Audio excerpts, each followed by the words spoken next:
mode. How's everybody doing today? If you can hear me, type a 1 into the question box or chat box.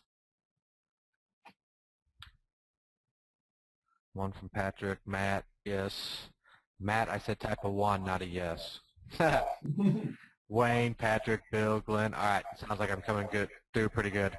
I know in the email we told you we're going to have Joe Troyer on the phone, and a lot of you were on the webinar we did with Joe Troyer a couple months ago about the phone tracking lead gen thing. Who we got on the phone today is his business partner, Ben Pate. I've known Ben off and off through Joe for the last couple months, and Ben is kind of like with Lee and me. He's like my counterpart. He's the guy behind the scenes doing all the grunt work, getting all the stuff out to you, while Joe Troyer, while he knows the stuff, is the front guy out there selling all this stuff. Tonight, Ben's going to be going over how to use PPC to make a fortune in the offline business.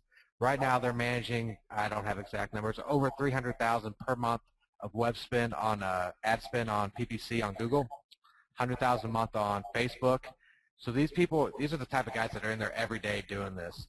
You're not going to see a WSO once every 1 week with the new magic pill. They found something that works, they took it, they ran with it, and they scaled it up.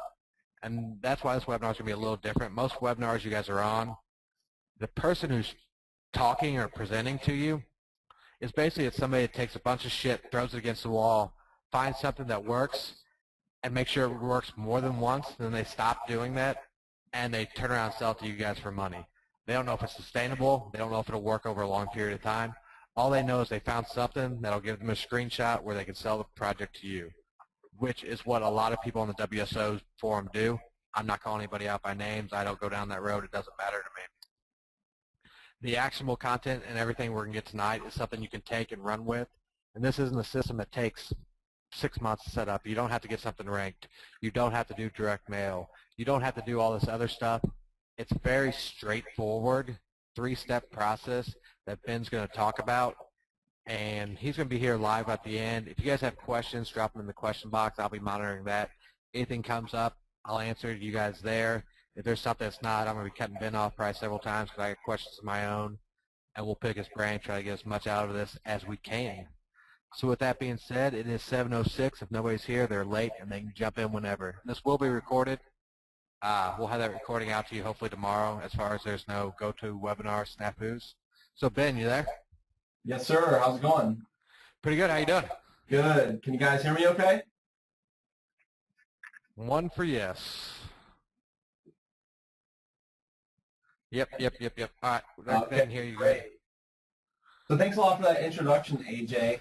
And, you know, as AJ said, I'm Joe Troyer's business partner. I teamed up with him in 2009, and our company is Web1 Syndication. And just as AJ mentioned, Joe does a lot of the front-end sales and speaking with clients. I do a lot of the back-end building campaigns, especially for pay-per-click.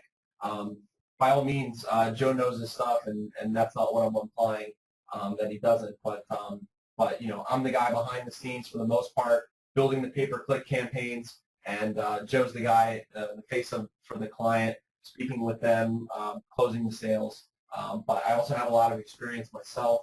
I've been involved in internet marketing since 2001, and basically my first client that I ever had went from 0 to 50,000 a month in sales, all within the first year. So that was pretty good, considering that not only was that my first client, but it was also my first start in internet marketing, and that was really the way that I got excited and realized that, you know, this may be something for me. Also, I have taken a client to 190,000 a month in sales, all from organic SEO.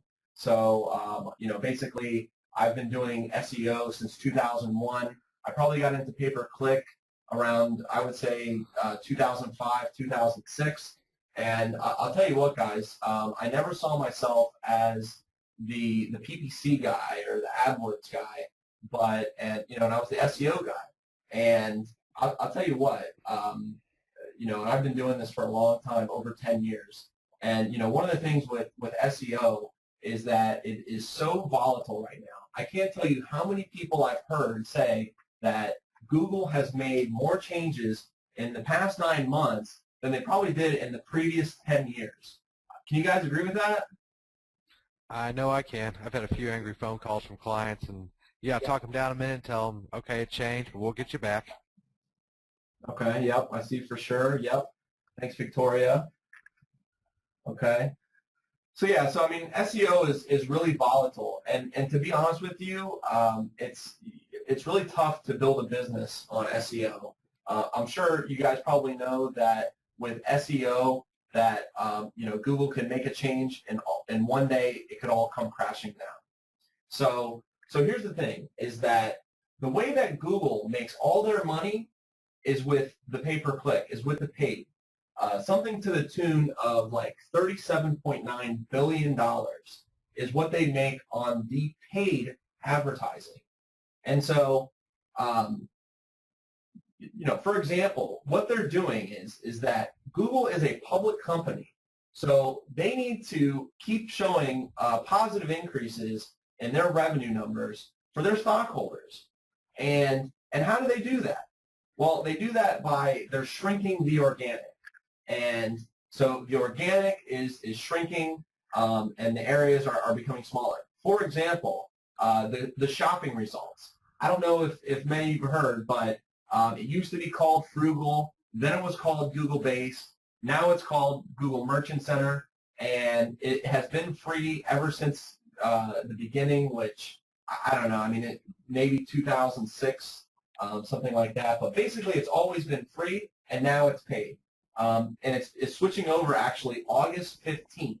So these are the types of changes that Google makes so that they can keep making more money. You can be assured that next year, instead of $37.9 billion, they're going to be making probably $40 billion.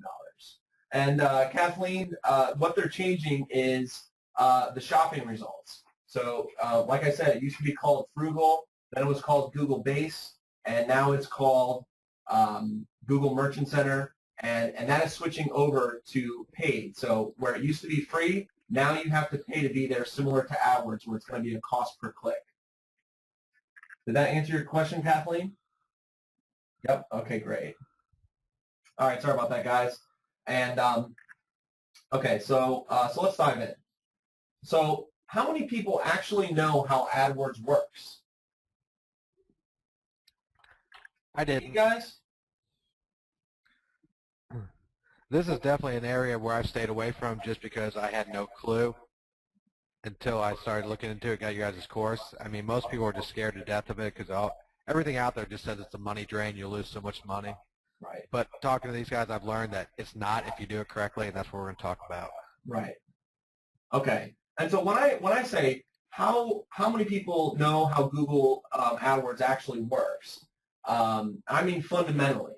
So for example, one of the things that a lot of people know are, well, every time somebody clicks, it costs me money, and that's called cost per click. So, but here's the thing, is that I mean, way back in the day, there was Overture, and basically you used to be able to buy your way to the top. So if you wanted to be number one, or for that matter, 1, 2, or 3, they would allow you to choose, and all you needed to do was put in the highest bid. So if number 2 position was at $5, you could put in $6, and you would be the top. Okay? Well, that's not the problem anymore. Okay? You can't just buy your way in. And basically, the reason for that is Google's secret sauce. Okay? So Google looks up the keywords that advertisers bid on. And basically what they do is they formulate something called ad rank. And ad rank is your max cost per click times your quality score. Okay? And quality score is really the secret sauce in that formula. So just because you bid more doesn't mean you're going to get the highest position. Okay? But this is where the opportunity really comes into play. So let's just take a look here at this graphic. So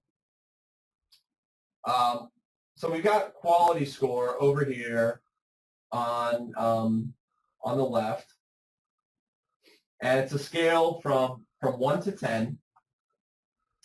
And as you can see, so let's see here. We've got keywords, a search query, cost per click of $2, and a quality score of 10. So right here. Then we've got another search query with a cost per click of $1.50 and a quality score of 7. And that's Billy. Okay? So you can see Billy here, ad rank calculation is a 20. Then we've got Timmy, who he bids $2, and he's got a quality score of 9. And then another keyword, he's got a bid of $150 and a quality score of 7. But, you know, as you can see, he's got an ad rank of 18. Well, then we've got Joe down here at the bottom, and he's got a cost per click of $3, a quality score of 8, and then another cost per click of $2 and a quality score of 6.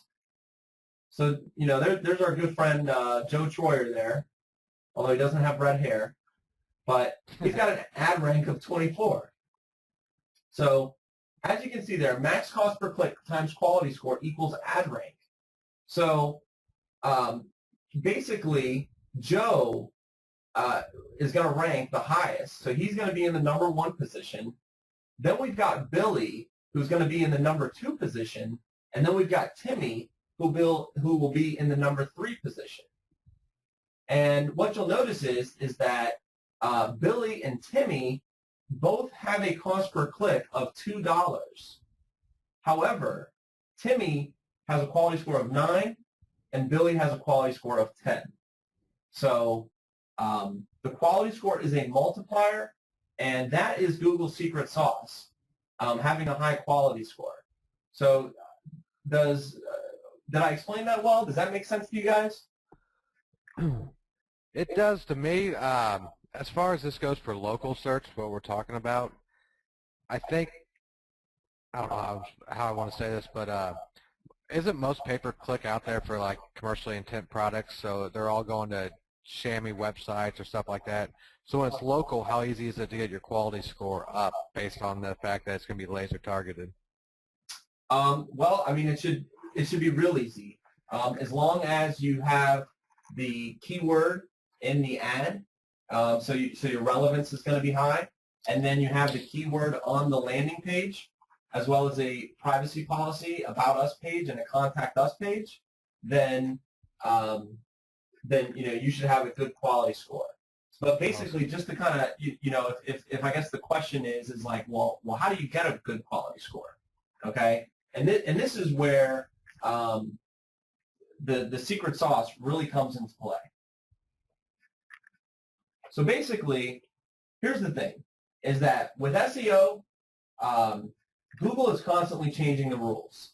And what may get you to the top one day will take you to the bottom the very next day. Okay, but with pay-per-click and Google AdWords, there's one thing that remains constant. And that thing is that whatever makes Google the most money will be at the top.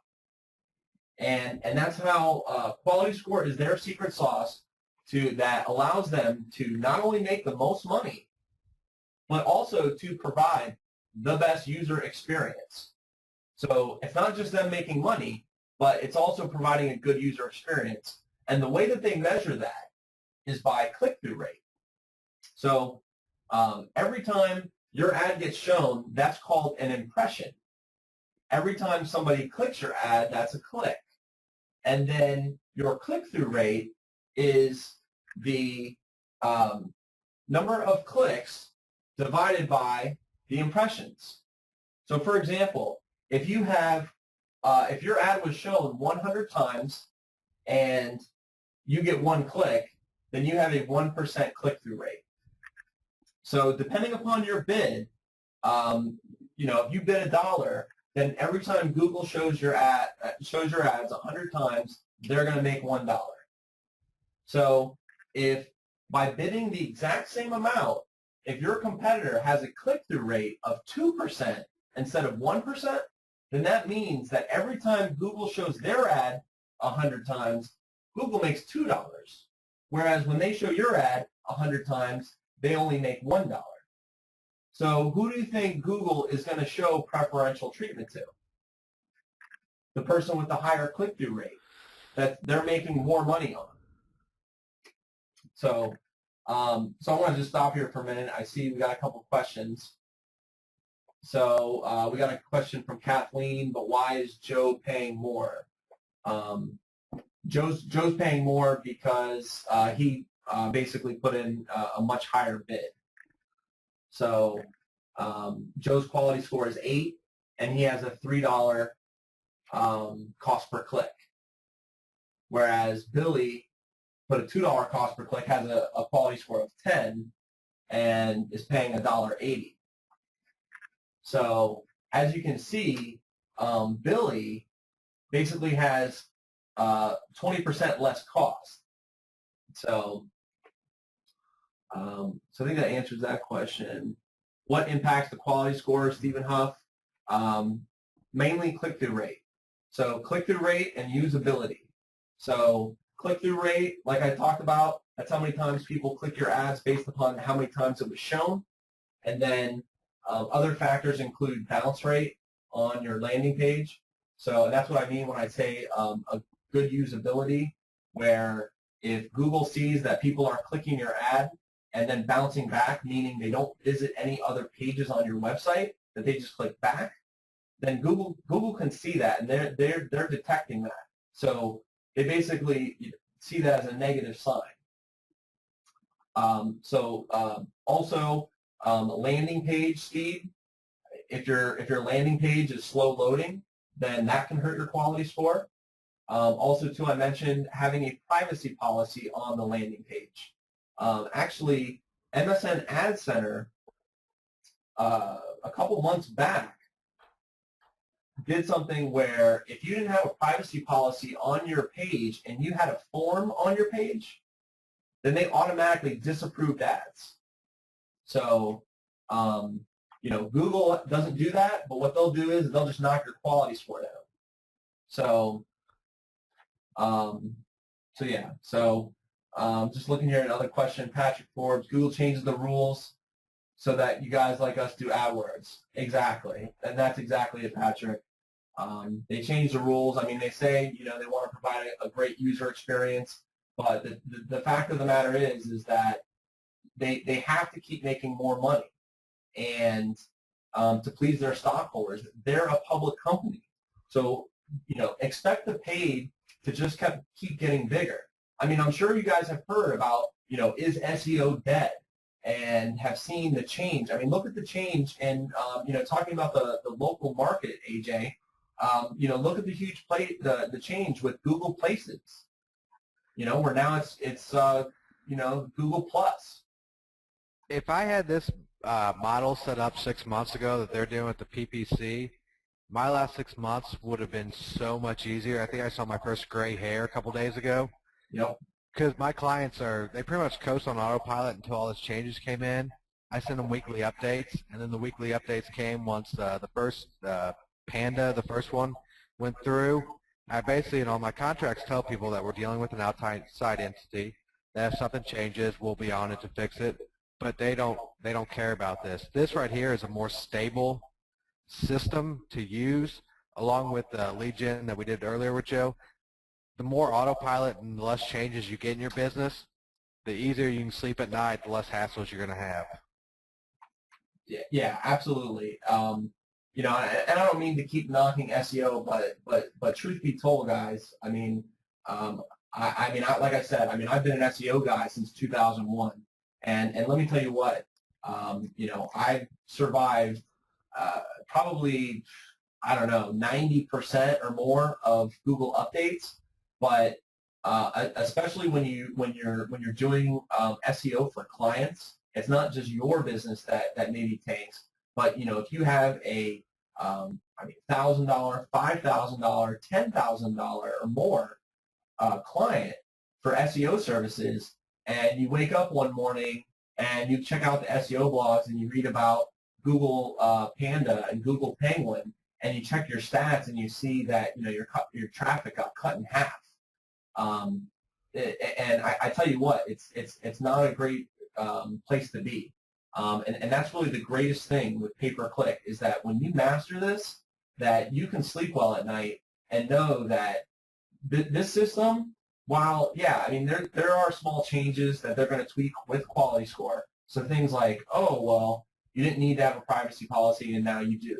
Or they weren't including bounce rate in their algorithm and now they are. So there'll be things like that. But for the most part, you can rest assured that the driver is Google making money. And what's going to make Google the most money is what they're going to show at the top, and that's why the primary driver there is click-through rate. So also, too, I just want to answer a question here for Mojo. He asked that he said that he just got a $100 AdWords voucher, and that one of the benefits states that you don't need a website. And basically, the deal with that is that you can drive traffic to your Google Plus page. So, that's how you can do it without a website. So it used to be you could drive it to your Google Places business page or whatever, but now they've changed that, so you drive that to your Google Plus page. Are they offering any type of cheaper clicks if you drive it to a Google property? That's a really good question. I haven't seen any evidence that supports that, Okay. but the only evidence that could support that is that your display URL is going to say plus.google, and actually because people trust Google, that they might actually click that link more. And so what would happen is that you would have a higher click-through rate, which would then lead to lower cost per click. It would lead to a higher quality score and lower cost per click. But basically, it's all going to funnel back to quality score. So in essence, the real question would be, does driving it to the Google page increase your quality score? And Okay. and you know what? Since people do trust Google, and they may click the link more, that it very well could. Okay. So Mojo's got a big question here. yep. How can PPC be run on autopilot? Do you not have to keep your eyes glued to the account as to avoid going over budget? I want to address that real quick, and then Ben, you can hop in here. Okay. For PPC, for local, you're not bidding on weight loss. You're not bidding on these high $1 million or million-month searches. The local market's a lot less searches than those, so you're not going to get the runaway ad spend that you're going to get. Like if you miss something and your ad spend doubles and you leave it for a day, you're not going to lose $5-6 grand. It's a lot smaller volume than that, so even if something does get tweaked, you're going to be out a few dollars until you catch it or figure it out. But it's basically just babysitting. And Ben, you can address that. Yeah, actually, too, that's a great question, Mojo, but I would like to address that a little bit later on here, but that's a great question, and I want to answer that. But I've got some exciting things, and I would probably go off on a tangent and talk about that for 30 minutes. So let's leave that closer to the end, and Okay. I will be sure to answer that for you. But the answer is that you can definitely automate it, and it's gotten way easier and way cheaper than it ever has been. And actually, I will say this on that note, but like I said, I will come back to that, is that here's the thing, guys, is that, like I'm a gadget guy.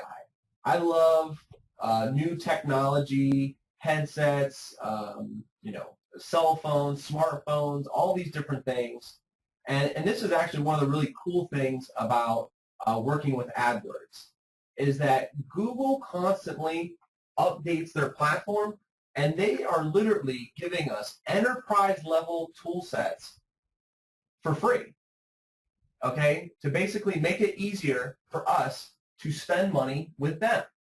So Google is constantly, like for example, we've got MSN Ad Center now, and they are, they've been making quite a few changes. But like Yahoo, advertising with Yahoo back in the day, they could go for a year or two, and the interface never changed. They never added any features, and it's just very boring, and wasn't very good either. Whereas with Google, they're constantly making the tool set better and better and better. So it just keeps adding to our toolbox. And if you can learn to master those tools, then you'll kill it. But it's really neat because it never gets boring. There's always you log into AdWords and it's like, oh, here's this new feature. Oh, they just added experiments. So now instead of doing it this way and spending all this time and setting up all these other campaigns, now I can just with the click of a couple buttons, create an experiment and test something out and see how it works. And it's really cool. But they've given us enterprise level tool sets for free so that we can easily spend money with their system and just get in and use it. So, all right, let's keep going because. Yep. All right, so enough about that.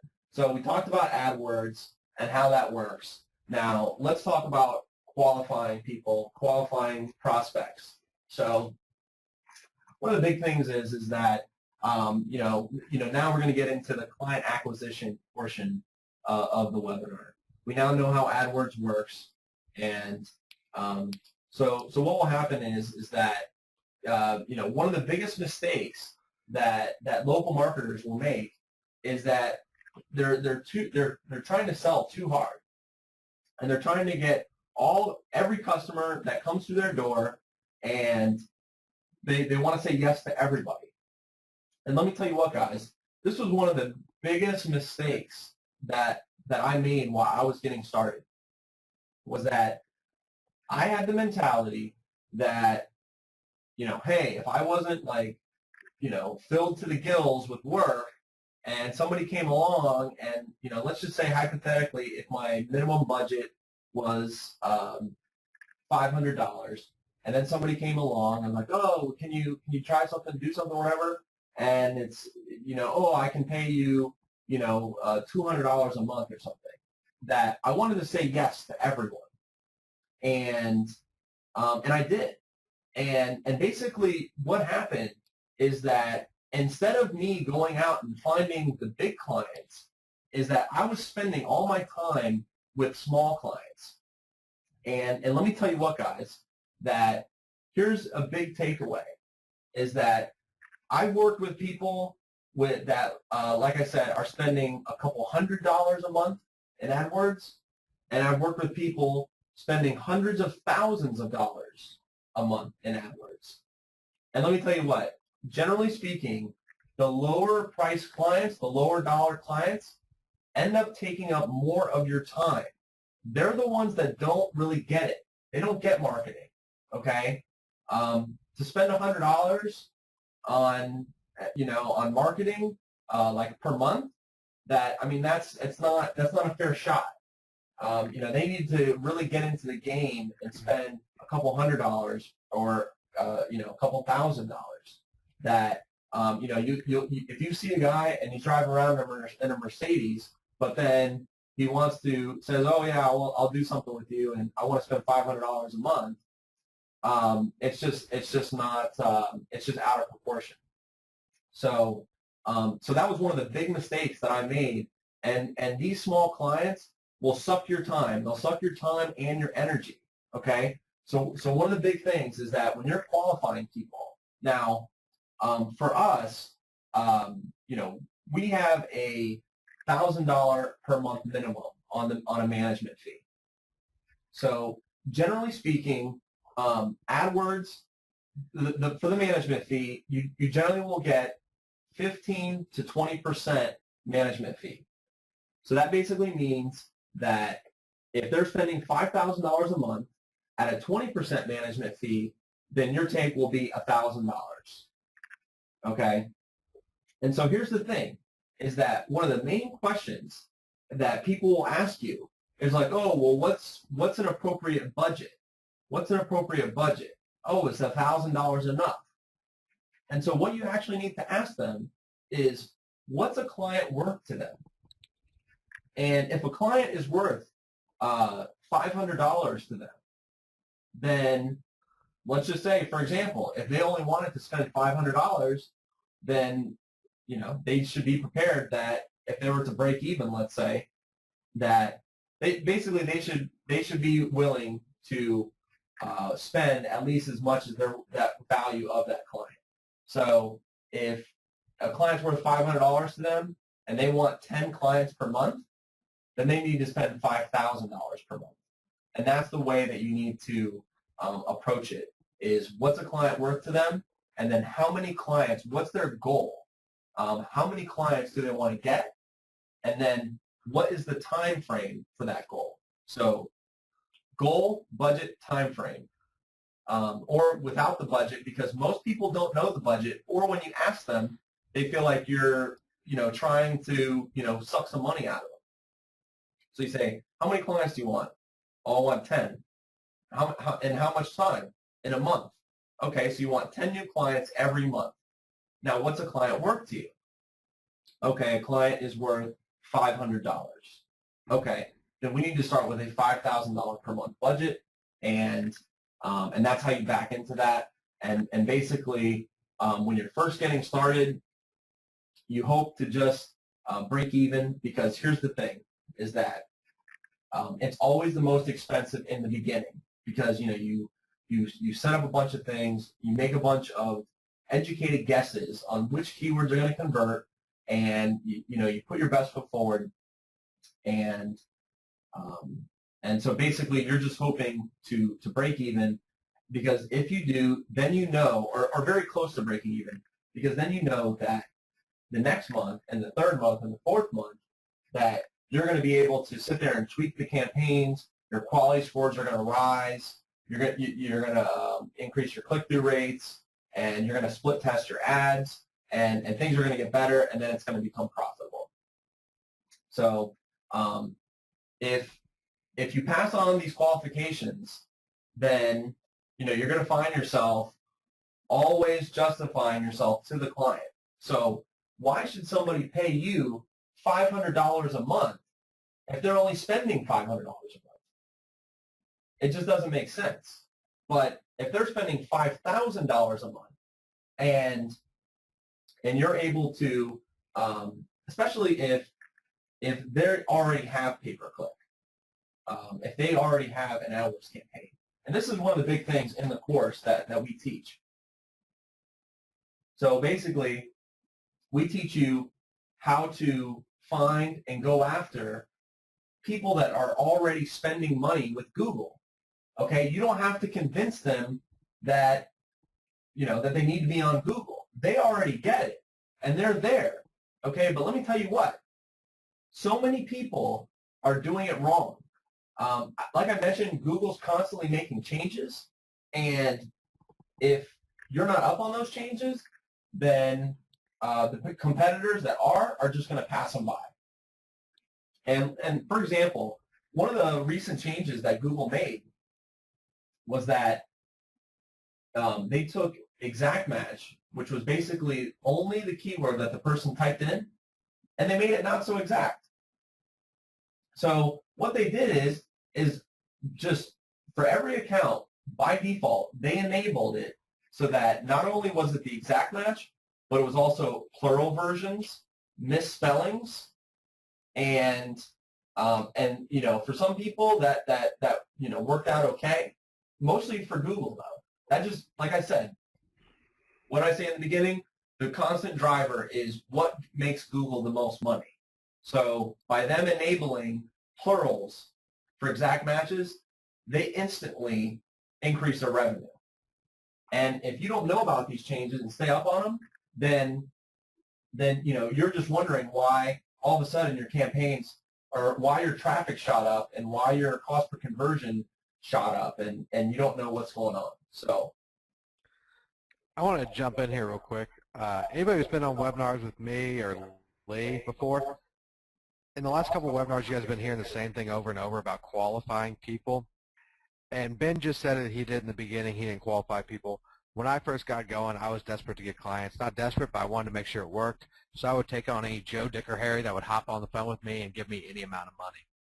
exactly. The more you can qualify your prospects, like he's saying, everybody thinks somebody that spends $10,000 a month with them through AdWords spend would be the most nagging person who's calling them every day. These are the people who are not. These are the people that realize they're hiring a professional and paying them well to do a job better than they can do it, and they understand that. The person who's messing around with $200 or $500 probably got an ads or Google AdWords $100 voucher in the mail because they own a business, started messing around with it and trying to figure it out themselves.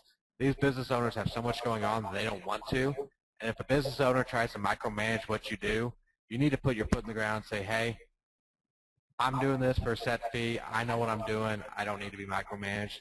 And I fired plenty of clients. I'm sure Ben's been there where he's got to a certain point with a client. You're like, this is not worth my time for the money you're paying me. Right. So one thing I want you to take out of this is the qualifying people. You want the high-end clients. You want the people that are not afraid to spend money and the people that aren't going to monopolize your time, because time is your biggest asset, and somebody like that, no matter what they're paying you, you're not going to make it up.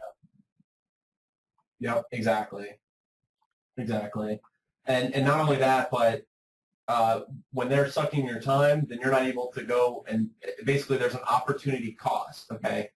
So your time has an opportunity cost. Time is the only thing that that you can't get back, okay? You can lose money and get more money back, but you can't get your time back. And basically, what's the opportunity cost? And so when you're working with the low-dollar clients, you're spending all your time with them, and so the opportunity cost is what you're losing out on by not going out and finding the big dollar clients. So I want to hop in. A bunch of people here are questioning about the $5,000 ad spend. Yep. Ben was not saying that's a set in stone number. He was using that for an example for this. And when he got started, I'm sure you didn't go after 5,000 per month clients doing this, did you, Ben? No, I took anybody. Yeah. The $5,000 per month spend is not set in stone. I know some cities you couldn't spend that much if you tried, smaller cities. So that $5,000 is not set in stone. What he was talking about is you need to qualify that customer or that client so they know what you want them to know what a client's worth so they can tell you, so you know what you have to shoot to break even for them. And another thing's coming in, why would somebody spend $500 to acquire a client if it's $500? If you get a client in the door, the $500 might be what they make that time, but the lifetime value might be higher, word of mouth, spreading it around. Breaking even to get going is basically collecting data so you can drive their costs down. Exactly. Exactly, and you know, that was the first month. I'll tell you what though, I mean, and I don't really get it, but I know of a lot of businesses that just break even, and we could actually get them less sales. Sorry about that, guys. We could get them less sales, more profitably, but they want more sales for some reason. And I think it's because a lot of business owners, they just look at the revenue, the total revenue, and they're not looking at the overhead and the cost. That a lot of people, they just want more sales. But, you know, the thing with breaking even is you know, that should be just the first month. That if you can break even in the first month, I mean, that's golden. You know, generally speaking, when I take over somebody's account, I know that if I'm charging a 20% management fee, that I know within, a lot of times within a month, that I can improve their results by 20%. So I can pay for myself in a month. If not within a month, then generally what we'll do is say within, you know, within 3 months or something, and then that would be the contract length. And, you know, so, but yeah. Another thing I want to ask real quick, because people from the questions are getting hung up on this breaking even. When you take over somebody that you find on Google AdWords that's spending money, when you take over their campaign, are they usually losing money on that campaign? Yeah. And if they're not losing money that's so apparent, then they're losing money. Because, I mean, that's kind of it, is that they may not know that they're losing money. They may think that they're doing okay, but they're losing money because they're showing up for search terms that are completely irrelevant. Yeah, that's why I want a lot of people to understand. They're thinking that breaking even's bad. If you get a company to break even on AdWords, it's probably majority of the time better than what they were doing themselves. So you're already setting yourself up to be a professional and better at what they're trying to do than they are. And at the same point, what he was talking about is narrowing down the keywords and whatnot. If they spend the same say they're spending $5,000 last month, and you spend their $5,000 this month, but they get more sales and calls out of it, the money spent is the same, but the return on investment is higher. So breaking even and all this stuff isn't a bad thing. I know it sounds bad in our minds and people on this call, but for them, it's an improvement. Yeah. Yeah, and I mean, and to be honest, guys, I mean, breaking even, that would be in the first month of setting up a new account. Whereas, but a lot of people you will find and take over their account that they may be breaking even or even worse. So, you know, most people's accounts are in bad shape, and trust me, they desperately need you. More than likely, they had a secretary or, you know, somebody go in and set a couple things up, and they haven't touched it. And so they desperately need you. So is that we clear on that? Got one more question. Just let me know if it's going to be something you're going to talk about later on. How do we convince a 10K a month client to use us as a new marketer? Basically, somebody comes into the market who's got no testimonials, no success stories or anything. I mean, how is that something we're going to talk about later, or you want to address that now? Or yeah, I'll mark that down to talk about later. We got that in a couple slides. Okay. So basically, the question is, you know, to how to prove that they should work with you, right? Yeah, I got a few thoughts on that, but we'll cover it later. Okay. All right, let's keep moving, guys. Okay, so you know, we already talked about some of this, but you know, why Google AdWords? Google will always be changing, but what do you think will always exist? You know, we talked about this, the way that Google makes their money. And that's right, that's AdWords. That's Google AdWords. We just talked about the shopping results going from organic and free to paid. We know how the Google Places switched over and how people are speculating that you know, Google is going to turn that into paid. So that's not going to change. And like I said, you know, Google, they make 90% of their revenue with Google AdWords to the tune of $37.9 billion. And that's what they care about. They're a public company, and they got to keep making more money. So, all right. So let's now talk about, you know, talking about getting into proving yourself and assessing the opportunity. So here's the thing is that once you find somebody, they're spending money with pay-per-click, and you you know, talk to them, and basically what you want to do is offer them a free analysis. So you tell them that you know, and they obviously got to have a login to the account. If somebody else is managing it for them and they don't have a login, then you know, that's could be a problem. But so basically what you got to do is they give you a login to their account, and then here's another big tip, guys, is that you want to sign up for an MCC account, and that stands for, it says your multi-client center, but it's actually My Client Center. And basically what that is that allows you to manage multiple clients within one interface.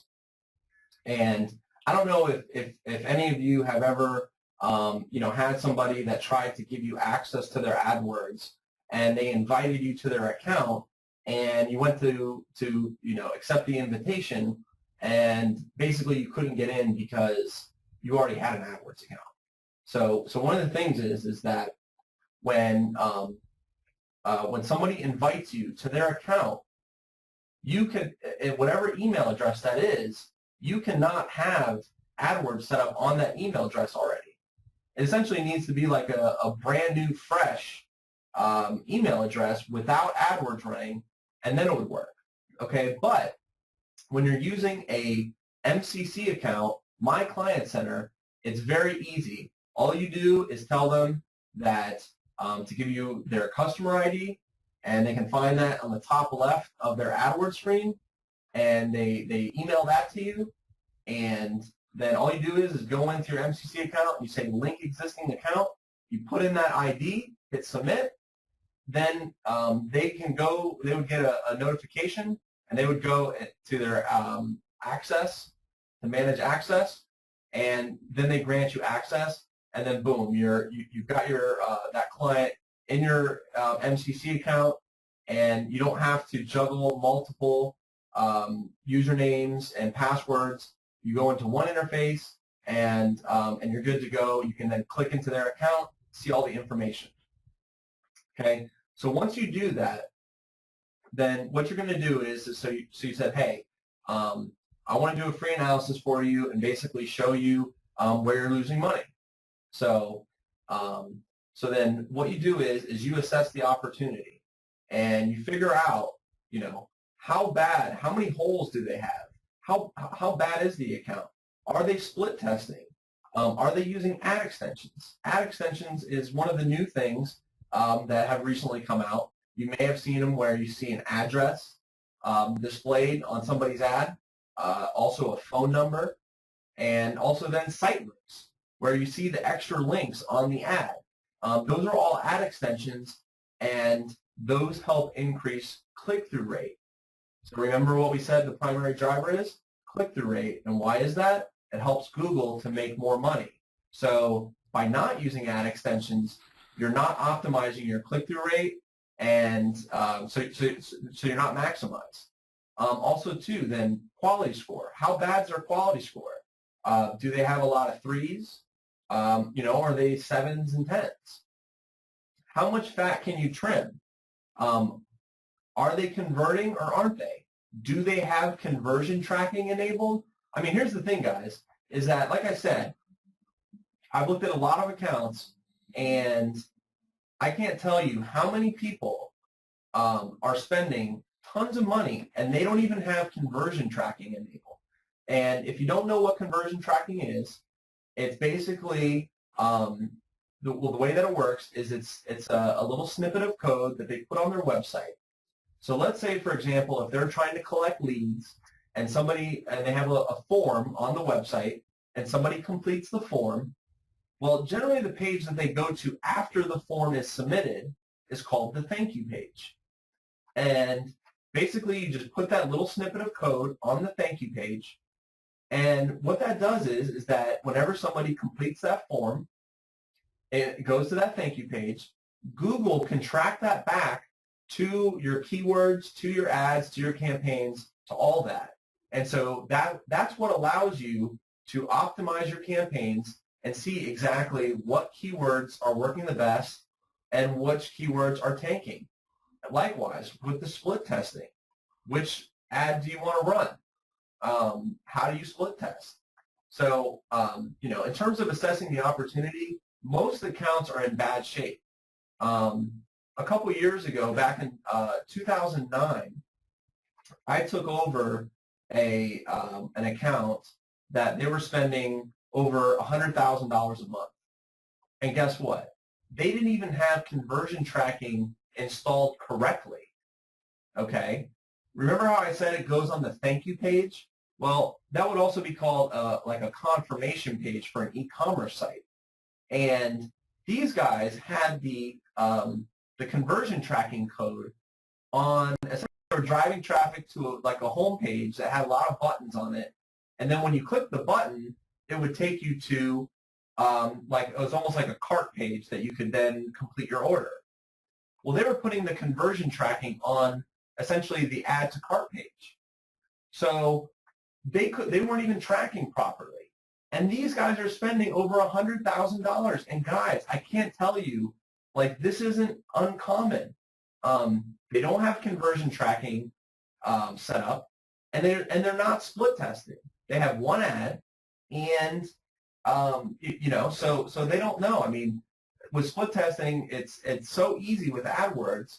I mean, you could go in and create 5 different ads in 5 minutes, and it's so easy. And so this is what you do: is you get into the account and you look and see where they're making mistakes, where the fat, and so you know you essentially figure out how much fat can I trim, and so that's what you need to do. So let's talk about a few examples for assessing the opportunity. And guys, these are real life examples. So, and like I said, this isn't. Don't think that this only happens on accounts that aren't spending any money. This is happening everywhere. So here's an example of assessing the opportunity.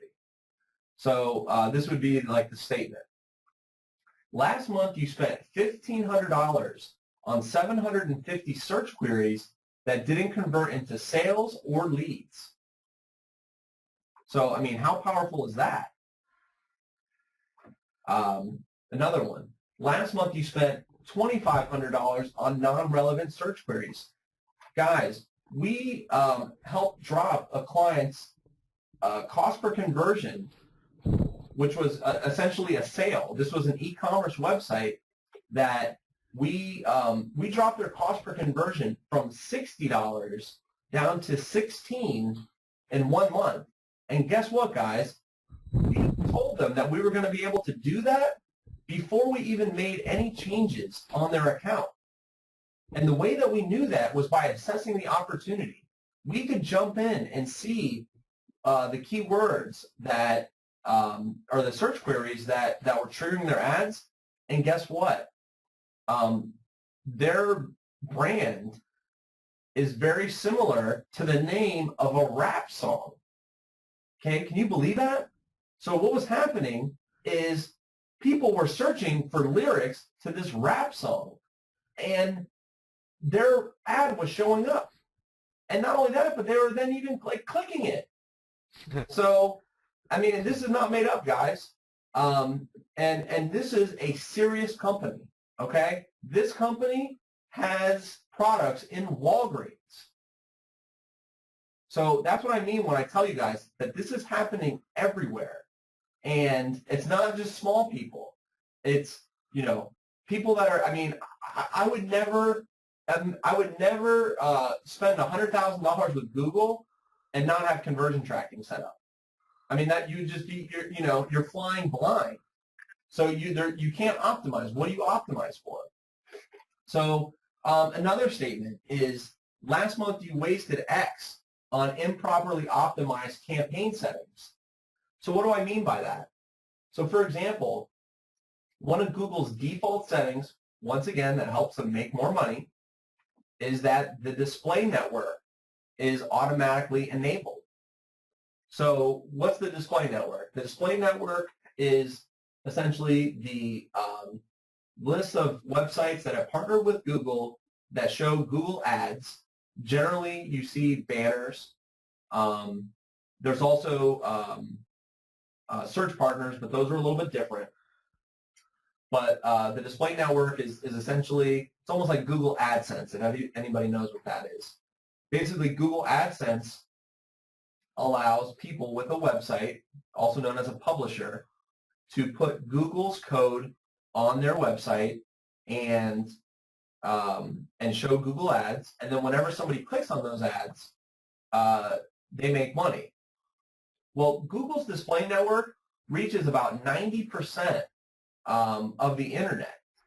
So you can imagine that by having that enabled by default, that you can burn through a lot of money, and you're showing ads on other people's website. It's not Google. That's not showing ads on Google.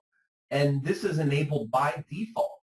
So somebody that doesn't know what they're doing, they go in and set up a campaign, and now they're showing ads on all these different people's websites, and they think they're just showing on Google. They don't even know it. They don't even realize it. They don't even know where to look at it, to find it.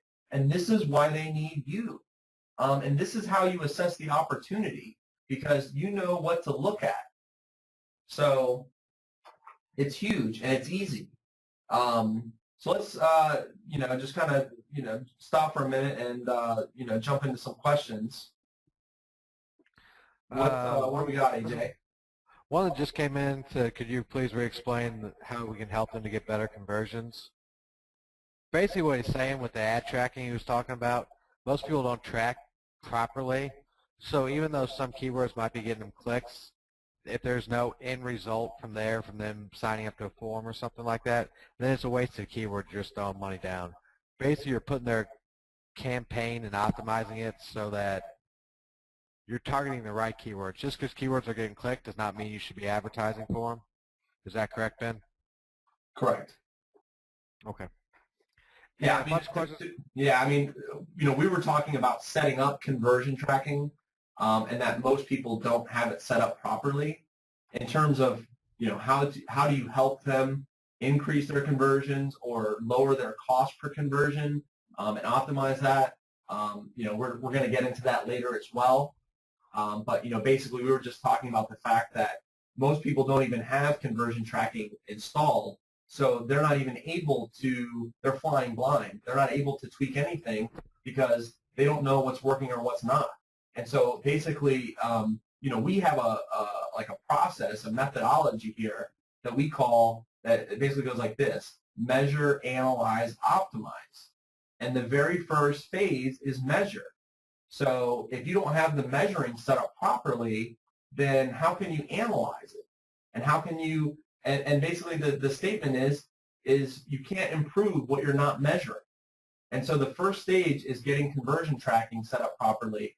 And I can tell you that if you find somebody that doesn't have conversion tracking set up, you can almost know for certain that you're going to be able to increase their results by 20%, maybe 50%, or potentially even more, depending on how bad a shape their account is in, just by opening your eyes, taking off the blinders, and seeing what's actually working and what's not.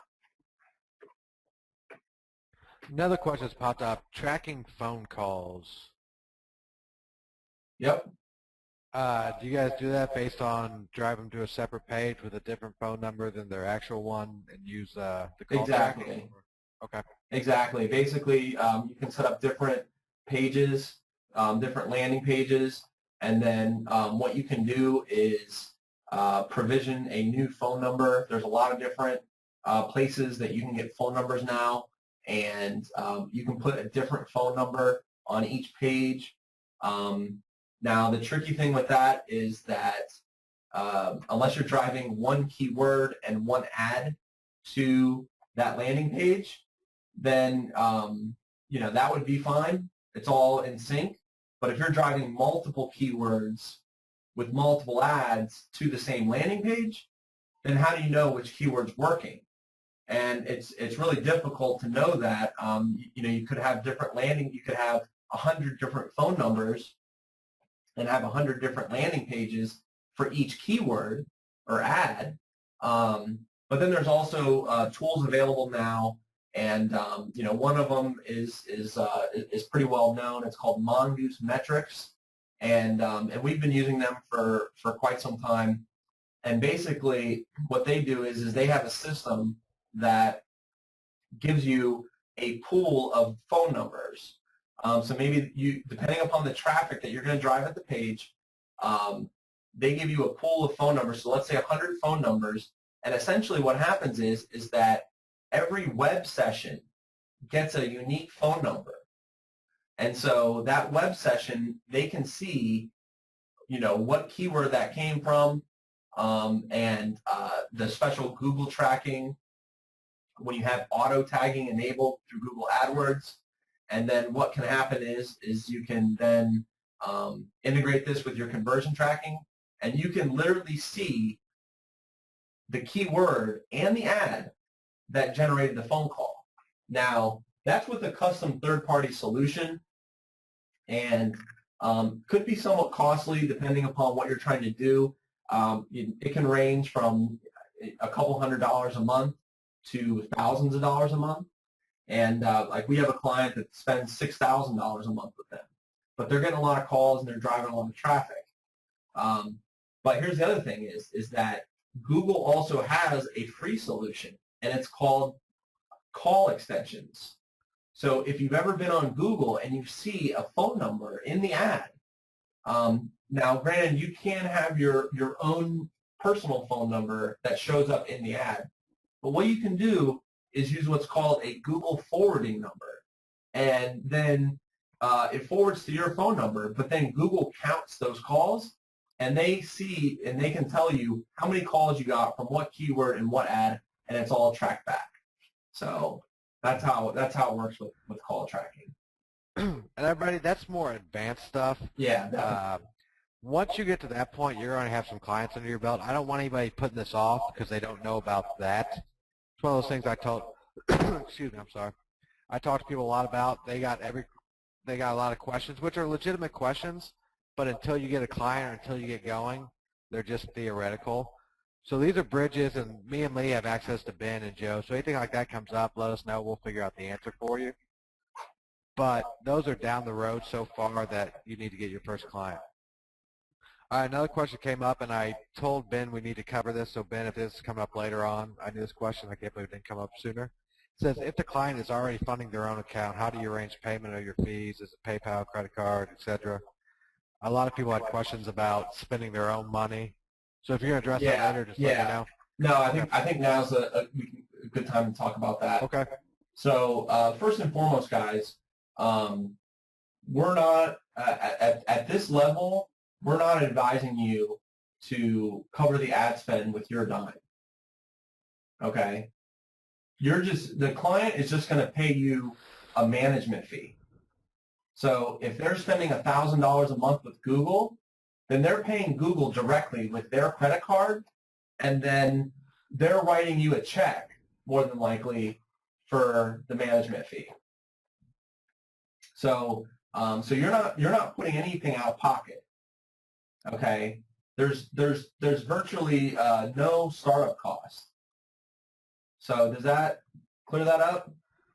It should, yeah. I know I've got a lot of questions. People thought we were advertising for them to go spend $5,000 to try to make some money. No. Basically, what he talked about with that, the management, the MCC, you're basically just telling them that you know what you're doing. You're going to take over their ad spend and get them better results. So they're basically, instead of them going out and hiring somebody to come in their office to manage it, they're just handing it over to you. And if they're already spending $5,000 and you call them up and solicit their business on a per spend basis, there's some trust built into that already because you contacted them and you're not asking them to spend more. You're not asking them to send you any upfront money, depending on how it's set up to get going. So there's a built-in trust there. You're like, I'm going to optimize your results. If it works out, you're going to pay me part of what you spend. So it's not like you're asking somebody right there to cut you a check. Right, exactly. And I just answered there. I mean, by all means, they could, send you PayPal. That's great. I mean, I have local clients that pay cash, and that's excellent. Cash is always best. Yep, cash is king. So. All right, I got one question that Tim M keeps. I told him I'd ask this. Have you heard of Cheese and Whiskers, Laura and Ryan Dice? I have no idea what that means. I've heard of it, but okay. That's about the extent of it. Okay. I believe it has to do with well, I know it's like Who Moved My Cheese, and I think it talks about creating ads that are like magnetic, that get people to click them. But I've heard of it, but I couldn't say exactly what it's about. So neither of us have anything to input on that. I've been asked a couple times. I told Tim I'd ask you. Okay.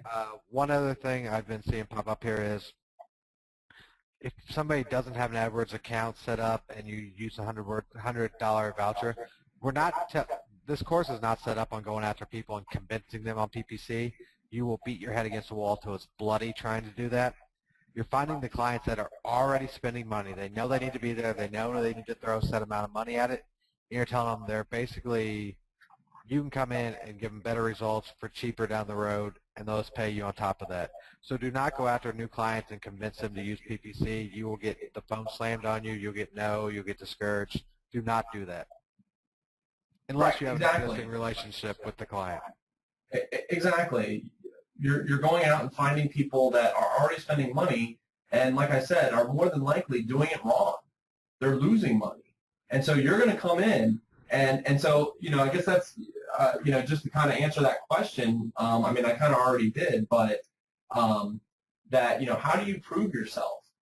I mean, to be honest, for the most part, all you need to do is prove yourself enough that they give you access to their account, because then once they do that, you're going to jump in and you're going to find all the bad things to talk about, and then when you go back and report to them, that last month you spent $1,500 on 750 search queries that didn't convert into sales or leads, right there, the light bulb should go off in their head that, hey, if I pay you $1,000 and you fix that for me, then I'm making an extra $500. And that's right off the bat.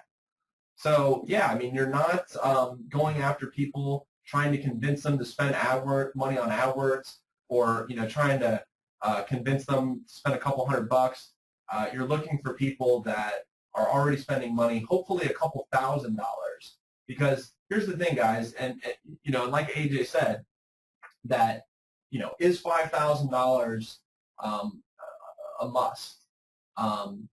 It doesn't have to be, but it needs to be a must in terms of how much money you want to make from this client.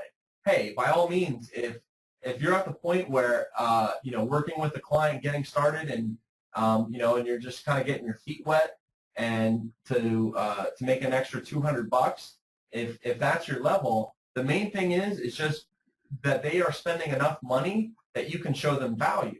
So, for example, if you want to make $200, then and they're spending $1,000, then right there, that's 20% of $1,000. That's $200. So you need to be able to show them $200 worth of value. And generally speaking, the more money they're spending, the more money you can save them, which is the more money you can make. So I hope that's clear. Yeah, another thing that keeps popping up is how you get clients without a reputation. The whole goal of this process you go through to identify clients, and somebody asks if you can get their metrics without, once they give you access to their AdWords account, you have to be on the inside to see. And once you get inside and see they're not using ad tracking, they're not rotating ads, they're not rotating headlines, all this stuff, then you come back to them with a report and you point out all the glaring holes they have in their AdWords. So in their mind, they're already spending this money. You've already showed them what they're doing wrong. Right there, if you know enough to tell them that, you're the expert in their minds because they really don't know this stuff. If you guys think about how much time you spend on the Warrior Forum, buying products, reading about all this stuff, these are business owners that just fired up Google AdWords and tried something.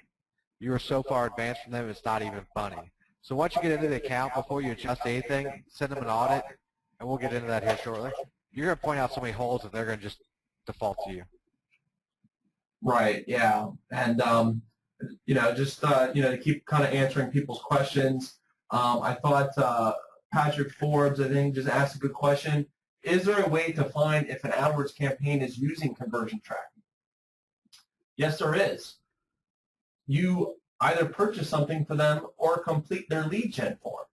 And then you look on the thank you page and see if you see that snippet of code that we talked about.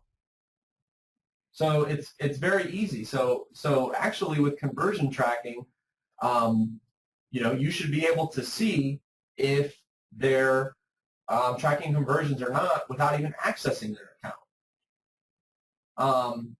So I mean that's a great question and a great answer. So right off without even gaining access, you can see that they're not tracking conversions. So you know right off the bat you can help them. I mean it's a no-brainer.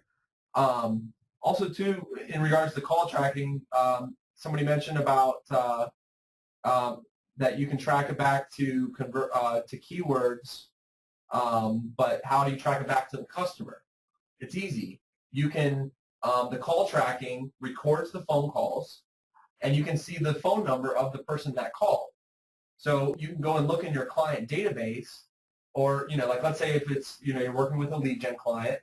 You can report back to them and say, here's a phone number of a person that called and I heard made an appointment. Did they follow through?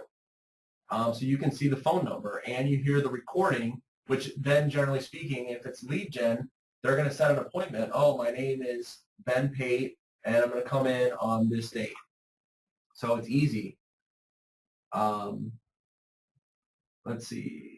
How do you track conversions for sites that do not have a fillable form or a buy button like an auto dealership? So basically, with conversion tracking, you have to figure out some sort of action. And that action can merely be going to the contact page. We talked about call tracking and the fact that you can track that back with conversion tracking. if they don't have a form. I mean, you could get really crazy with implementations and have a special code that shows on the website to say, here, bring this coupon in, and you've got some back-end system that creates a unique code for every web session, and you know what keyword they came in off of that web session, and then when they give you that coupon, you go back and look at that code and know what keyword. But, I mean, it's possible, but, this is getting into the more advanced stuff, guys, and, we're kind of just getting started here. So something I want to add to what you just said about coming in with the code and stuff. I had a buddy who has a restaurant in the similar, or probably about 30 miles away from here in a decent-sized city. I told him I was going to set him up a LEADGENN site, and he'd know when all my customers that I sent him came in. Once it got ranked, I collected some emails, ran some Facebook ads, and I decided to do an email blast. I told him, like, can I have a coupon for tonight? He goes, yeah, I give everybody that comes in a free dessert or free drink, one of the two.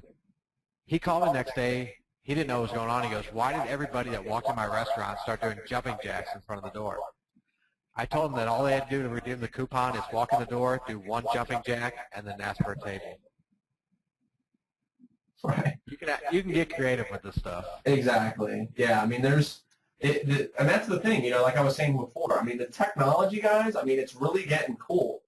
I mean, it's a really awesome time to be into this stuff because I mean, let me tell you what. Like, and talk about proving yourself. I mean, just telling people that, hey, did you know that we can actually set it up so that I can tell you exactly what keywords and what ads your phone calls are deriving from? I mean, it blows their mind. And, and that's what puts you as the expert.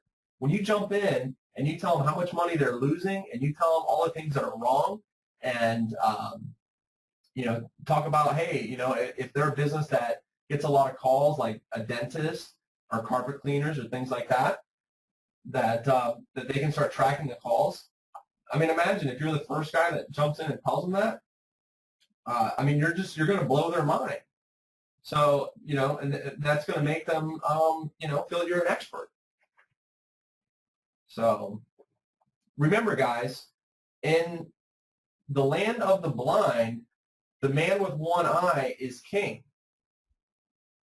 So, don't feel like because, you're maybe just getting started with this that, you're not an expert or that, you can't do this. Just remember that the people that you're dealing with are going to know less than you. And so, we're going to help you. We're going to teach you to, go in and wow them and just blow the doors off to where they're not going to question you. So. All right, I'll keep watching the questions, answer what I can if we want to get going. Yep, great. So, like I said, if you fix their account, would it pay for your fees? So I mentioned that before where we saw that with that example, you're wasting $1,500 on things that didn't convert. So if your fee is $1,000, then what you fixed is going to cover your fee and it's going to make them $500. So guys, when the value is clear, decisions are easy. That is key. When the value is clear, decisions are easy. So clear value is, I just audited your account and you're spending all this money on keywords that aren't converting on, here's another example. Another thing that Google enables by default are all devices, which means that your website is going to show, or your ad is going to show for people that have a mobile browser. Well, guess what?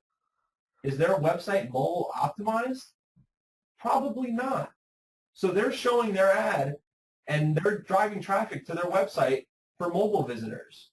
And it might not be optimized. It might not even work on a mobile device. And so, you can jump in there and see that, hey, you're spending all this money on traffic and, you're not even optimized. So you need to, so right there, that's a clear path that you can save them money. So let's keep And sell going. them a mobile website. So let's keep going, guys. So what to charge? 15% is standard. Definitely 20% for smaller accounts. So, and generally speaking, when you start getting up into the large accounts, when you start landing the, 10,000, 20,000, 50,000, 100,000 and up accounts, you'll find that a lot of times the management fee starts coming down. So maybe 20% for accounts, $2,000 or $1,000, to where then about 15% standard, to where then when you start dealing with people that are spending $100,000 or $200,000, they're going to try to negotiate you down to 13% or 12% or whatever. But hey, 12% of 100 grand is 12 grand. So I mean, you're still killing it. And but that's for the most part how the industry charges by the amount of ad spend. And basically what you want to do is you want to put a minimum in there. So you want to say $1,000 per month or 20%, whichever is greater. Because, especially in the first month when you get started, you might not necessarily spend their budget. You may be budgeted for 10 grand, but you only spend 8 because you're just starting to get ramped up and you don't want to just go in there and just blow a bunch of money without things actually working. So, so anyway, so you want to put in that minimum so that you know that you're making that money. And, another way to charge could just be a fixed rate. You could say $1,000 a month, and then you can do a hybrid approach to where you could say $1,000 a month up to $5,000 of ad spend. From $5,000 and up, then it's $1,500, $2,000, whatever. But that's the way to charge. So so here's the thing is that one of the biggest problems that I see with people is that they're trying to sell too much. Remember what we talked about? When the value is clear, decisions are easy. So how many people do you see that are offering a website, Facebook, LinkedIn, Twitter, SEO, Google+, AdWords, reputation marketing, et cetera, et cetera, et cetera, okay?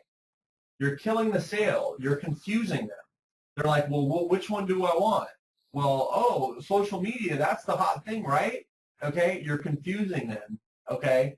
And so what you want to do is find the biggest problem and then only promise one thing, okay? And here's the reason why Google AdWords is king, is that with Google AdWords, you can tell them with all certainty that they're going to be on the first page of Google, say within 48 hours.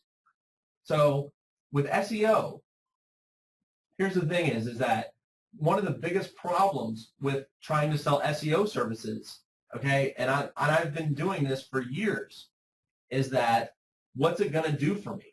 What's the ROI? And this is the answer that I tell everybody, is that if I knew the answer to that, we wouldn't be in this conversation.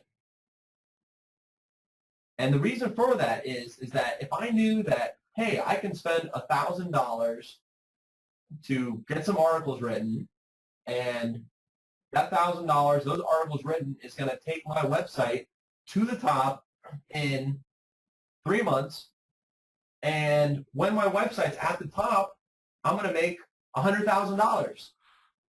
If I knew that, if we could answer that question, we wouldn't be offering services to anybody. We would just do it for ourselves. But you don't know. You can't answer that question. And that's how so many of these things are, okay? Google AdWords takes the guessing game out of it.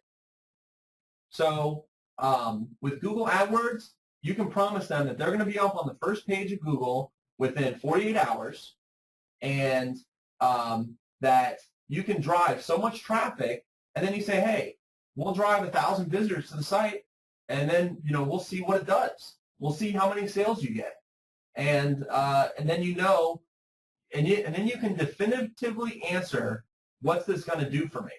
That okay, we got 1,000 visitors, we got 5 sales. So if we get 2,000 visitors, then maybe we'll get 10 sales.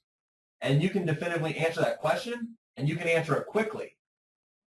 And here's the other thing, is that with Google AdWords, if you're going to fail, you're going to fail fast. So with SEO, you start going after keywords, and it takes you 3 months, 6 months, whatever, to get to the top. And now all of a sudden you're at the top, and guess what? You're not getting any traffic because you picked a long tail keyword that was easy to rank, and now it's not doing anything for you. So with Google AdWords, instead of, and first and foremost, if you are doing any SEO, you should always test it with Google AdWords first, because then you know you prove the case for that keyword. You know that, hey, this is what that keyword is going to do. Here's how much traffic I'm going to get from that, and here's how many sales. So if I now rank number 1 in SEO, now you've got an idea of what it can do. So you always want to lead with Google AdWords, if anything, but for the most part, you want to offer somebody one thing, and what everybody wants is traffic to their website. That's what everybody wants. They don't want to rank number 1 in Google. They want traffic. They want sales. That's what they really want. Now, granted, there's different people that want to be there for egos and things like that, but the main thing is that they want sales. And that's what you can promise them with Google AdWords. You can promise them traffic, and that traffic, you will see whether or not it turns into a sale. And guess what? If it doesn't, you can either analyze your account, or you can shut it off and move on and pick a different keyword, or try a different landing page. But Google AdWords is the answer. And something I want to throw in real quick. Once you get your foot in the door with this PPC, all this other stuff he has listed here, once you get a client that knows, trusts you, has already paid you, you can sell them the farm and they won't bat an eye at it. Exactly. Yep. So that makes sense, guys?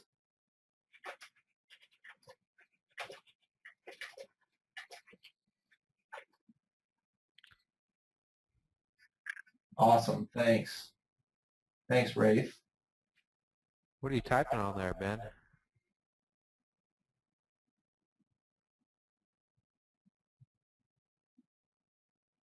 How does this work in rural markets where you are not getting that many monthly searches? Oh, I see you already answered that. Very little money. Yeah, the rural markets are tough, Michael. Joe Troyer, my business partner, he grew up in Ohio, and he lived in Amish country. And, he's so good at sales that, he just infiltrated his whole area. But, eventually he got everybody, and then, ended up, we joined up, and he moved down to Florida to where, he had a much larger area. But, that's if you're working with people locally in your local market. But, you can always, there's no reason why you have to have face-to-face with people. You can go out and, contact people that you see are running ads. And, like I said, the biggest thing is just getting them to give you access to their account. And when they do, then more than likely you're going to be able to find all the problems and holes and report that back to them, and it's going to be a no-brainer for them. So Christy Johnson's asking, what does the code look like? If that's for the Google conversion tracking code, it's some JavaScript that's generally at the footer of the page before the closing body tag. Generally speaking, you can just do a Control F or find and look for, and just type in Google, and then hit enter a couple times. Now you might see Google Analytics, but then you should also see a code, and it'll say Google conversion tracking. Can you get a good quality score on just a landing page? So there's more that goes into it than just landing page. You're welcome, Christy. There's more that goes into it than just the landing page. If you have a bad ad, then then you're going to have a low quality score. So you might not necessarily be able to just get a great quality score based on the landing page alone. So there's a lot more that goes into it. I've read an entire book that's just on quality score, and there's the visible quality score that they show you in Google AdWords, and there's quality scores that you can't even see. So for example, you only see one quality score per keyword per ad in Google AdWords, but in actuality, depending upon the location that the person's in, you have a different quality score for different locations. So, and generally you see this with SEO with the personalization, where if the business is in Florida and you're in Florida, then Google gives you preference usually, and you show up higher because they feel like, hey, it's just more relevant. People want to spend money where they're at. So, and the same thing happens too with pay-per-click. And but so what they do is you have a different quality score for all different locations. But the quality score, it's like I said, guys, it's their secret sauce. Okay, and you know how many people Google has working for them, and how many smart engineers. So it's not a simple 2 + 2 equation. It's it's something very complex. So let's see. All right, so take a look at the questions, AJ, and I'm just going to keep rolling. All right, go for it. Okay, so like I said, all right, guys, so let's use a real-life example. Like I said, we dropped a client CPA from $60 to $16 in the first month. So do you think that when, and by the way, this was that one that I said that it was a branded keyword, okay? And generally your branded keywords are always going to perform the best, okay? And that's a little tidbit. So if you ever look at somebody's account and the name of their business is, let's say they have conversion tracking set up, and the name of their business is getting them 10 conversions, and the cost per conversion is $10, then pretty much beyond a shadow of a doubt, that is going to be the lowest cost per conversion that you're going to be able to achieve, because it's perfectly relevant, and Google's also going to give you a high quality score for that. So if their business name is converting at $10, then Joe the plumber is converting at $10, then North Palm Beach Plumbing is going to convert at probably $30 or $50. It's going to be way higher than the branded. So the branded should always be the least. But so this particular company, this is the one that had the same brand name as a rap song, and people were searching for lyrics to that. And so their brand was at $60, and guys, their product was like $40. So they were losing money on every sale that they were generating through AdWords. So when you go in and say tell them what you're going to do, then I think we can double your conversions by redoing your landing page. Should we quote this out? What do you think their answer is? Of course. Yeah, let's do it. Let's go. You just showed them how you're going to save them a bunch of money. So now you show them how you can do even more for them. Because I know what a 50% increase would do. Anytime I suggest anything, now they take me up on that offer. So once again, guys, you go in, you're the expert, you're the trusted expert. They're not going to doubt you. You show them, hey, you're losing $1,000 a month. You step in and you fix it. Then you are just elevated to that position with them. So so let's keep going. So if you don't have any proof, then just use Google, okay? And that's what I was saying, where getting to all these questions is that become a Google AdWords certified professional or company. It's easy, guys. Google gives you all the study guides and things like that, and basically you take Google's test and you get certified. So it takes you a couple days to get through. I think it's you can end up getting free vouchers to take the test, but I want to say it's like $50 if you don't have a free voucher. But take the test and you're done. And now, you use Google to elevate yourself. So, I mean, what do you guys think of that?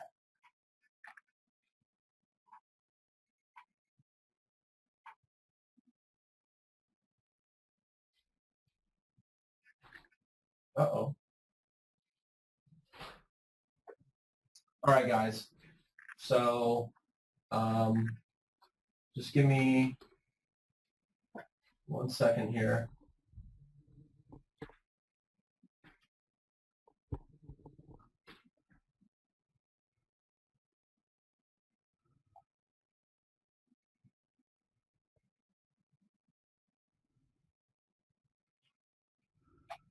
You want to maybe take a couple questions real quick, AJ?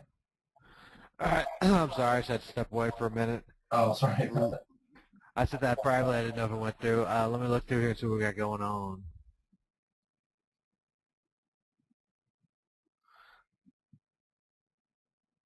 What is the minimum site you need? Is pages of content necessary, or will a thin site work? I mean, a thin site will work, but generally you want to have, I would say at least 5 pages, but preferably 10 to 15. All right, and with that, you're not advertising like sites you just set up. Businesses have several pages of content, and if you need to build up their content for that, that's just another route you can go to charge money to get their content built up. Exactly. I'm just taking a second to catch up here.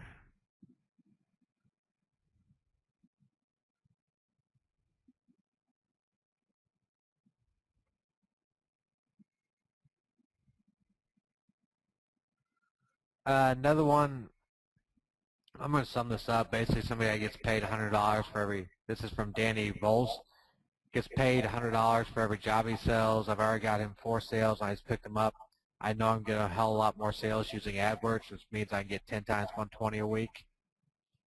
Danny, my opinion is getting people into PPC that have not been there before is always a tough sell. I don't know if, Ben, you have anything to say about trying to get somebody in that's not already spending money? Yeah, I mean, you can sell them on being on the first page of Google within 48 hours. You can give them vouchers, but basically what we teach is to go after the people that are already spending money because they understand the value, and it just makes us sale a lot easier. So. All right, questions, guys, keep them coming in. I'll feed them to Ben as we go. All right, guys. So, let's get on with it here. So, do you want to skip all the bumps? And listen, we just came out with PPC Profit Blueprint. So, some of the questions about how do I optimize and how do I get them better conversions? We just came out with a course called PPC Profit Blueprint, and we take you through this entire process in detail. Okay, we talked about the qualifying, we talked about doing the analysis. I take you through step by step on every single thing to look at. So it's a complete video course with it's got about I think it's about 20 videos at this point, and every single thing to look for. You're looking over my shoulder, and I'm taking you through and showing you all the videos. The longest video I think is 11 minutes, and that's one that's on quality score that shows a distribution graph, and but that's the longest one. So they're all just a couple minutes long, so they're very easy to get through, and it's very easy to get started, and basically we offer the training there. You're also going to have an opportunity to grab access to myadwordsaudit.com. You're going to be able to get your own custom subdomain on MyAdWords Audit that will allow you to automate these audits. And not only that, but you can use this as a front-end lead generator. So let's say, for example, if you're out at a restaurant talking to somebody, and you mentioned that you're doing AdWords. Well, you could give that person, you could write down your your web address. You can either forward it, or you'll have your own company subdomain. So it'd be like mycompany.myadwordsaudit.com. They can go in, they put in their information, they put in their login credentials, and they then see the audit themselves without, basically we use the Google API. It does all the number crunching for you. You don't even have to go in to AdWords. So if the person doesn't want to give you their account login, they can go in and put it in on this site.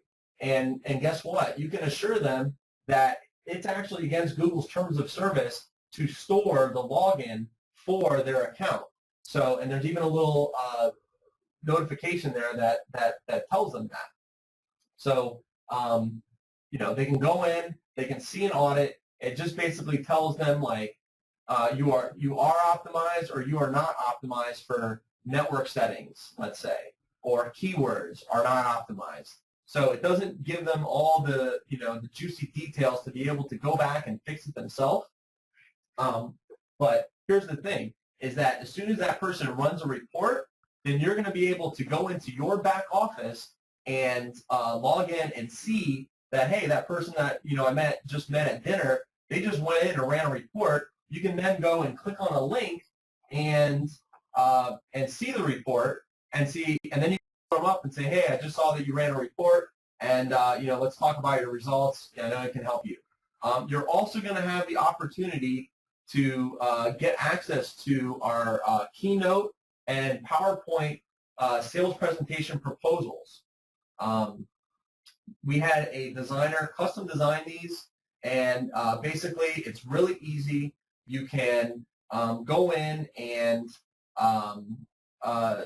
choose whatever the option is. So if they are optimized for network settings, then you have a slide for that. If they're not optimized, then you have a slide for that. You can go in, you can delete all the slides, and basically see that present to them in a professional manner. And then also we're going to give you the opportunity to pick up the exact PPC contract that we use with our clients that I can't tell you have saved my skin more times than I can count. If you decide to purchase, then you'll see that I've got a little video that talks about a $20,000 deal that I lost as a result of just having a generic contract that I had downloaded off the internet. And, I don't want that to happen to you guys. So you're going to get an option to pick up access to the contracts as well. So also, too, guys, and this is huge, we just came in with a super bonus, okay? Mike Cooch, he's known as Offline Mike. He built a six-figure business in his first year of business, and we partnered with him to offer this amazing bonus that everyone is going to get, okay? Not just the people that, that he sends our way, but everybody gets his course. It's called the Chase Formula. So if any of you, any of you guys on the Warrior Forum, you may have already picked it up and know that it's amazing. But when you get PPC Profit Blueprint through AJ's link here, that you're going to also get the Chase Formula, which is Mike Cooch's product. And he's built an amazing business for himself. And basically what it's going to teach you is all the questions about cold calling. Is cold calling right? Email scripts, all that stuff. He takes you through exactly how he built his business, and it's amazing. Also, too, and he said to note that this is going to take a couple weeks to deliver, but, and I mean, this is crazy, but he's going to build everyone that gets PPC Profit Blueprint through the link there on the screen. He's going to build them a custom sequence. So you're going to get a custom marketing plan for PPC. So like I said, cold calling scripts, email scripts. I mean, it's a full course, guys. I see that somebody said that they bought it, and it's, let's see, I don't know, maybe it was $47. But guys, it's an amazing add-on to this course. If you, this particular course, we go into detail over the shoulder, showing you AdWords step by step, and then this is the perfect complement to this course. If you have any doubts or fears about going out and contacting people, Mike's course is going to teach you exactly what you need to know. And like I said, they're going to develop a custom sequence for you just for PPC Profit Blueprint customers. So, you may be wondering, what's this going to cost? And guys, to get started with the training on finding clients, qualifying them, the hook and offer, and then all the videos for AdWords where you're going to watch over my shoulder step by step, the cost is only $17, guys. So it's an amazing offer, and you should definitely take us up on that. And for the $17, you also will get access to the Chase formula, which is going to give you all the scripts. And if you're thinking about being in this business and becoming a Google AdWords expert, then this is the course for you. So definitely take us up on this. And there's definitely more to see after this webinar. All right, I just want to point something out here. A lot of people are in the habit, and trust me, I was there before, of spending $7 here, $10 here, $15 here on WSOs, and those prices add up very quickly. What Ben's got to offer here through that bit.ly BenRocks link is, this isn't a fly-by-night course that's going to stop working 3 months from now, 6 months from now, from 12 months from now. Google AdWords is what a Fortune 20 company maybe? I don't know how big, what their market value is, but they rely on this. So this isn't going to be something that's here today and gone tomorrow. This formula is not going to change. As long as you're targeting the right people, going through the right steps, and when it comes down to it, it's really a plug-and-play system, what they got for offer here today. Because it's 3 steps. You find the clients, you contact them, you optimize, you get paid. You're not going to have any Panda or Penguin updates come out of the blue. And for, what's 47 plus 17? 63, 64. $64 in theory, besides a URL, that's all you need to spend. And the URL for your services is totally optional. $64, you can get a company up and running that realistically in 6 months can be giving you $100,000 income. And that's the opportunity that's here right now. Yep. Exactly. So if you guys have questions, I put the URL in the chat box. Anybody that's been on webinars of mine know they're usually not that organized, so that bit.ly link is the best we did before we got started, which is how I like to roll.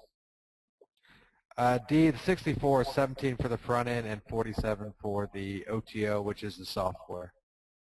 Right. The OTO is the software and the Keynote and PowerPoint sales presentations. So we provide actually 3 different versions. We provide Keynote for Mac users, and then we actually have 2 different PowerPoint versions. Right before launch, we had one PowerPoint version, and then one of my guys in here was going through and reviewing it, and he had an old version of PowerPoint, and the font looked a little different. So we even then went through and redid it all for older versions of PowerPoint, so like 2003 versions of PowerPoint and 2007. So we have 2 different versions of PowerPoint, 1 version for Keynote. You're going to get that with the software for $47. That's going to get you 6 months access to the software, and then basically you're also going to have an offer for the contract, the same exact contract that we use, and basically it's all with a different token system. So the company name, the address, all the different things are nice tokens that you can easily see within the contract and allow you to put in your own information. The main thing with the contract is this, guys, is that one of the things is you always end up needing to change the language in a contract, except for this contract. Okay, everything that you need to change is only the company name, your company name, the date that you're starting, That's all that gets changed on the contract. Now, let's say if instead of charging $1,000 a month and 20%, you want to charge $500 a month and 15%, that all that occurs on the last page on Exhibit A. So on Exhibit A, it's very easy. You can just change the number. You don't have to be an attorney and understand how to get all the, here, therefores, and all the legal jargon to know how to change it. It's very easy. You can get the contract out in minutes, and that's $17. So basically, the whole package is $81, and that comes with the Chase formula, which is Mike Cooch's. And it's a full course, guys. So it's an incredible offer. In terms of the software after 6 months, everybody wants to know, well, what's it going to cost? Guys, we're going to take care of you. We're not gonna rape you on that. One of the reasons why it's still a little up in the air is that and one of the things that I want to mention is that with the software, this is built for you to use with your business, and it utilizes Google's API. So you can get a free Google API when you sign up for an MCC account. You can get one in 5 minutes or less. And basically, depending upon how many reports you're going to run, depends upon how much it costs. Now, the API is 25 cents for 1,000 units, and most accounts will be under 1,000 units. So it's going to be less than 25 cents for you to run a report, and that's on an ad hoc level. And in terms of going forward in 6 months, if we remain keeping it on other people's APIs, then the cost is going to be nominal. More than likely, we're going to include that cost with other products and things like that. So we're going to have a bundle, and it's going to be a great value. But it could be $27 a month. Or it may be less depending upon usage. So we haven't really decided yet how we want to do that model. We may do a sliding scale to say, like, hey, you can run 10 reports a month for this price, or if you want to run 30 reports a month, it's this price. So we haven't decided on how that's going to work, but we'll definitely take care of you. Something I want to point out about the OTO, as it's priced now, it's $47, I think, for 6 months. If after 6 months you put this process into effect, Joe and Ben can come back and charge $297 a month, and if you actually followed through with this, you'd pay that no problem. If you've done nothing with this, of course you're going to cancel.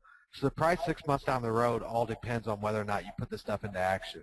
If you put this into action, prove to yourself it works, start getting clients, start making $2,000, $5,000, $10,000 a month, whatever price they put on it is not going to matter. So it all depends on whether or not you're going to take this, make money with it, and then 6 months down the road, whatever comes up is going to come up. It's how I see it. Right.